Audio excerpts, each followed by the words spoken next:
ఈరోజు మనము ఆలు బజ్జీ చేసుకుందాం. దానికి నేను ఒక 2 కప్పుల శనగపిండి తీసుకున్నా, కొంచెం బియ్యపిండి, కొంచెం ఓమ, ఉప్పు, కారం, కొంచెం పసుపు, తినే సోడా వేసుకొని మనం కొంచెం బజ్జీ పిండి లెక్క మనం కొంచెం పలస కలుపుకొని పక్కన పెట్టుకోవాలి. ఇప్పుడు పచ్చిమిర్చి పేస్ట్ పట్టుకోవాలి.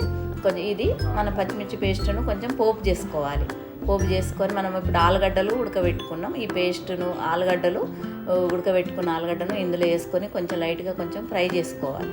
తర్వాత మనం కొంచెం ధనియాల పొడి, కొత్తిమీర వేసుకొని దీన్ని మనం కొంచెం చిన్నగా ఉండలు చేసుకొని మన శనగపిండిలో ముంచుకొని ఆయిల్ వేసుకుంటే మనకు అప్పుడు ఆలు బజ్జీ రెడీ అవుతుంది. ఎప్పుడు మనం మిర్చీలు చేసుకుంటాం కదా, ఒకసారి ఇలా ఆలు బజ్జీ రెడీ చేసి చూడండి, చాలా బాగుంటుంది.